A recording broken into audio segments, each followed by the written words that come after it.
সেদিনের ভিডিওর কমেন্ট বক্সে একজন ভদ্রমহিলা লিখেছিলেন, তোমার মেকআপ ছাড়া লুক তো দেখেছি, তুমি আর নাটক করতে এসো না। না ভ্রু আছে না চোখের পাতা আছে, একবার ভ্রুতে আঙুল বুলিয়ে দেখাও প্লিজ। এবং আমি সেই কমেন্টের রিপ্লাই দিতে চাই ভিডিওর মাধ্যমে। আপনারা অনেকেই বলেছেন যে নেগেটিভ কমেন্ট এড়িয়ে চলতে, কিন্তু না, আজকের এই কমেন্টের রিপ্লাইটা আমার অবশ্যই দেওয়া উচিত। শুধু একা আমার জন্য না, আমার মতন যারা রয়েছেন তাদের প্রত্যেকের জন্য। তো আজ এই কমেন্টের আমি যদি রিপ্লাই না দিই, তাহলে আমার মনে হয় যে ঈশ্বরের সৃষ্টিকে আমরা অপমান করাটা সহ্য করে ফেলছি। ঈশ্বর কোনো জিনিস সৃষ্টি করলে সেই জিনিসের অপমান করা উচিত নয়। ঈশ্বর যেমন করে শুঁয়োপোকা সৃষ্টি করেছেন, একইভাবে ঈশ্বর প্রজাপতিরও সৃষ্টি করেছেন। যদি প্রজাপতি আমাদের চোখে সুন্দর হয়, তবে শুঁয়োপোকাকেও আমাদের মেনে নেওয়াটাই উচিত বলে আমি মনে করি। তো যে ভদ্রমহিলা আমাকে ওই কমেন্টটি করেছেন, তিনি মেকআপ বানানটিকেই ভুল লিখেছেন।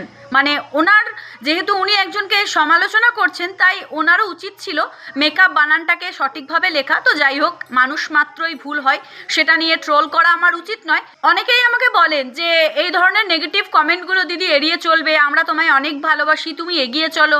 আমি জানি তোমরা প্রত্যেকেই আমাকে ভালোবাসো, আমার শুভাকাঙ্ক্ষী, আমার ভালো চাও, কিন্তু এমন কিছু নেগেটিভ কমেন্ট আছে যেগুলো আমার মনে হয় সেইগুলোকে নিয়ে কথা বলা উচিত। এই সমাজে আমি একাই এমন মেয়ে নই যার ভ্রু নেই, এই সমাজে আমি একাই এমন মেয়ে নই যে অসুন্দর, এই সমাজে আমি একা এমন মেয়ে নই যার চোখের পাতা নেই। আমার মতন আরও হাজারো মানুষ রয়েছে যারা দিনের আলোর মাঝখানে দাঁড়িয়ে মাথা উঁচু করে বেঁচে রয়েছে।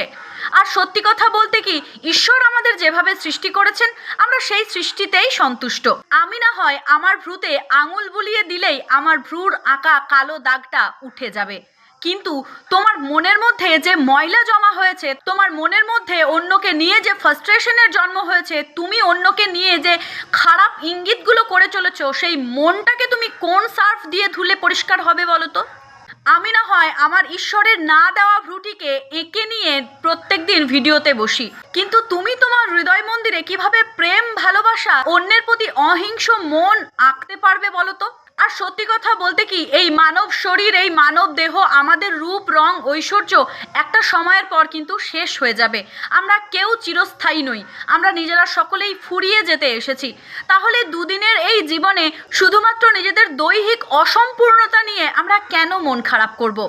আচ্ছা, আমি তো অনেক দিন অনেক মানুষের অনেক ভিডিও নিয়ে সমালোচনা করেছি, ভুলটাকে ধরিয়ে দিয়েছি।